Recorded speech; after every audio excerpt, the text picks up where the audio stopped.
हजुरहरूले थाहा पाउनुभयो बनाउँदैछु बिरयानी।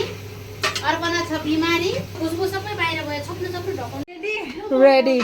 आज चाहिँ हामीले कुछ स्पेसल पकाउँदैछ, आउनुहोस् न तपाईँहरूले यहाँ देखाइदिनुहोस् न। आज अर्पणा र मैले टन्नै खाना खाने हो। यो पुरा खाने आज। म बनाउँदैछु बिरयानी।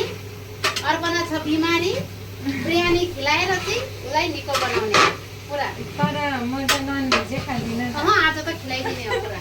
पकाउँदैछ चाहिँ वर्षाले, मैले चाहिँ बसेर इन्स्ट्रक्सन दिँदैछु है। बिरयानी हजुरहरूले थाहा पाउनुभयो मलाई बिरयानी पकाउनु पनि आउँछ। वर्षा लामा मल्टी ट्यालेन्टेड मान्छे। बिरयानी पाक्दैछ यहाँ कति भनेपछि कमसेकम 20 किलो जस्तो बिरयानी पाक्दैछ। 20 किलो भन्दा नि बेसी, 23 किलो 24 किलो पुग्छ होला बिरयानी पाक्दैछ। सबैलाई स्वागत छ। बिरयानी खानु मनपर्छ भने आउनुहोस्, तपाईँहरूलाई स्वागत छ है। आउनुहोस्। फिलहाल चाहिँ खुसबु लिनुहोस्। खुसबु त के भन्ने र त्यो खुसबु सबै बाहिर भयो, छोप्नु ढकाउनुले एकदम मिठो बनाउँदैछु है म। हजुरहरूलाई बिरयानी मनपर्छ?